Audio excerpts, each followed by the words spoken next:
कहना है कि आपको सत्संग करना है, प्रवचन करना है, कौन रोकता है? प्रजातंत्र है। लेकिन नफरत फैलाने के उद्देश्य से कोई आएंगे तो बिहार ने कभी इजाज़त दिया है?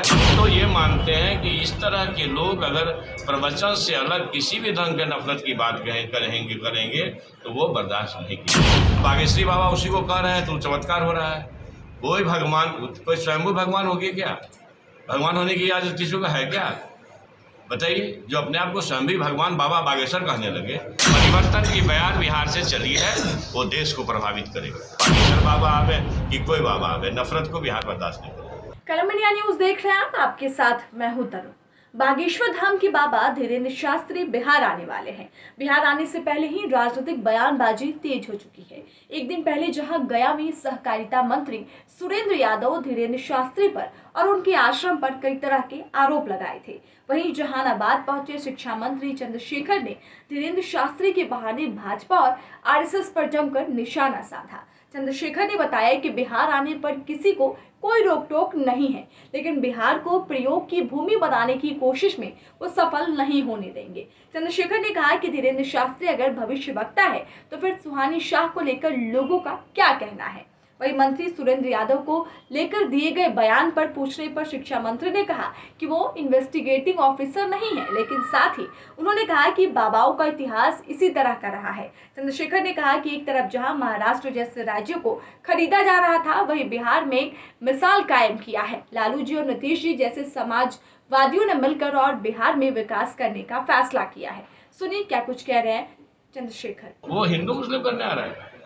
वो तो हम तो ये मानते हैं कि इस तरह के लोग अगर प्रवचन से अलग किसी भी ढंग के नफरत की बात करेंगे तो वो बर्दाश्त नहीं की जाएगी।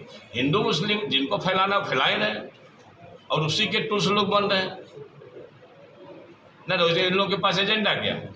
रोजगार गायब है।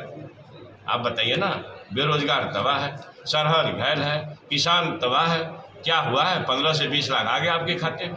2022 तक किसानों की आय दुगुनी हो गई। देश देख लिया, देखा ना देश।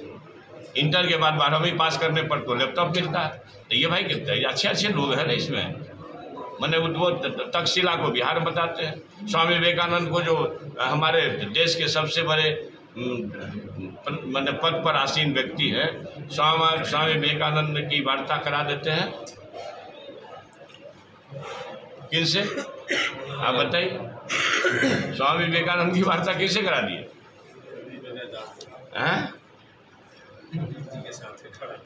अरे भैया, स्वामी विवेकानंद क्या नाम बोल रहे हैं?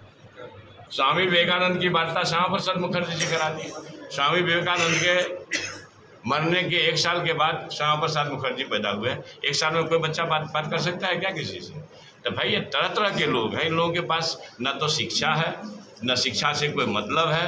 बस हिंदू मुसलमान, हिंदुस्तान पाकिस्तान, लव जिहाद, ये सब एजेंडा लेकर के लोग चल रहे हैं। ये लोग देख लिए कि देश में न तो सरहद की सुरक्षा ठीक से कर पाए, ना आप नोटबंदी लाए, लोगों को सड़क पर खड़ा कर दिए, किसान को की स्थिति खराब है, रोजगार आप खत्मे कर दिया। बिहार अगर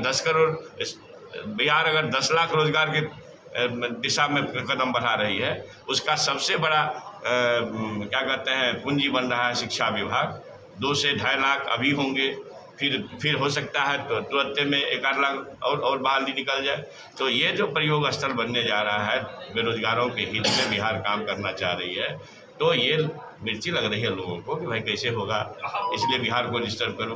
तो बिहार को प्रयोग स्थल बनाने वाले लोग अगर इस मुगालते में है कि बिहार को हम प्रयोग स्थल बना सकेंगे, तो बिहार ने एक उदाहरण दे दिया कि बिहार का लोग बिकाऊ नहीं होता है, वो टिकाऊ होता है। वो यहाँ भी खरीदने की प्रयास हुई।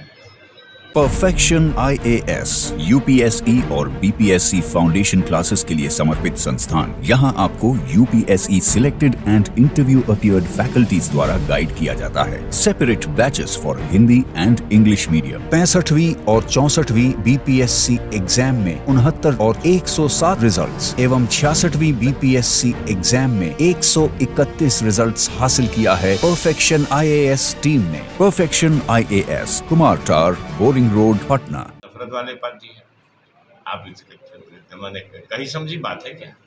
नफरत अगर फैलाना है तो इसका नाम बीजेपी और RSS है। ये नई बात नहीं है। तो जो नफरत वाले लोग कुछ बोलते हैं उससे ना मतलब, ये प्रजातंत्र है, कहीं किसी के आने जाने पर कोई रोक नहीं है। लेकिन कोई नफरत फैलाने के उद्देश्य से आता हो कि तो इसकी इजाज़त बिहार कैसे दे सकता है? नहीं दे सकता है। सर, सरकार के एक मंत्री ने कुछ वैसा बयान दिया कि उनके आश्रम में ऐसे होता है वैसे होता है, इस मुद्दे पर आप क्या कहना चाहेंगे? अब उनके आश्रम में क्या होता है तो कहीं हम तो इन्वेस्टिगेटिंग अफसर नहीं है, लेकिन इतनी बातें हैं कि जो बाबाओं का फहरिस्त रहा है, आसाराम बापू क्या हाल हुआ देख लीजिए, कौन राम रहीम जी का क्या हुआ हाल हुआ देख लीजिए।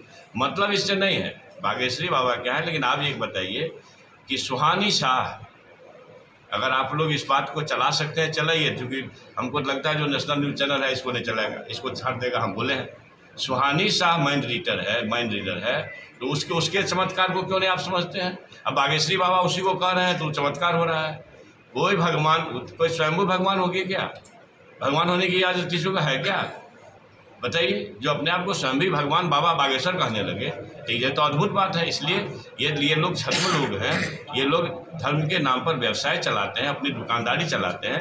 दुकानदारी चलाने वाले लोग देश के सेहत के लिए अच्छे नहीं होते हैं। मेरा ये कहना है कि आपको सत्संग करना है, प्रवचन करना है, कौन रोकता है? प्रजातंत्र है। लेकिन नफरत फैलाने के उद्देश्य से कोई आएंगे तो बिहार न कभी इजाज़त दिया है और न बिहार इस तरह के इजाज़त देने के पक्ष में कभी रहेगा। और आप ये भी जान लीजिए कि दुनिया देश भर में सारा राज फ्रस्ट्रेशन में चला गया था। सामाजिक न्याय के लोग को लगता था कुछ नहीं होने वाला है।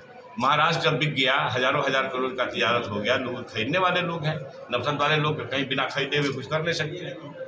तो बिहार ने एक संदेश दिया और बिहार से ये संदेश गया है। सामाजिक न्याय के दो योद्धा आदरणीय मुख्यमंत्री नीतीश कुमार जी और लालू प्रसाद जी मिले हैं, तो देखते हैं कौन ये नफरतवादियों के पौंख से जमीन खींच रही है। एक चिंता की लकीर खींची जा रही है, तरह तरह की बातें हो रही है। एक मिलन हुआ है भाई साहब, बिहार ही परिवर्तनकारी भूमि रही है, बिहार ही दुनिया को दिशा दिखाई है। राष्ट्रपिता बापू को बिहार में ही फिरंगियों को खदेड़ने का सबसे माकूल जगह मिला है, इसलिए नफरत वालों को खदेड़ने का सबसे माकूल जगह बिहार बनेगा और ये प्रयोग स्थल नहीं बनेगा नफरत का। कोशिश किया लोग, अब देखें नालंदा सफल हुआ नहीं हुआ, कोशिश कर लिया, कर सकते हैं, गुंडागर्दी करा सकते हैं। इसलिए नफरत फैलाने की किसी भी प्रयास, चाहे बागेश्वर बाबा आवे कि कोई बाबा आवे, नफरत को बिहार बर्दाश्त नहीं करेगा। हिंदू मुस्लिम करने आ रहे हैं सर, वो इस पूरी खबर पे आपकी क्या राय है हमें कमेंट कर जरूर बताइएगा। और बिहार के तमाम अपडेट्स के लिए आप देखते रहें कलम इंडिया न्यूज़।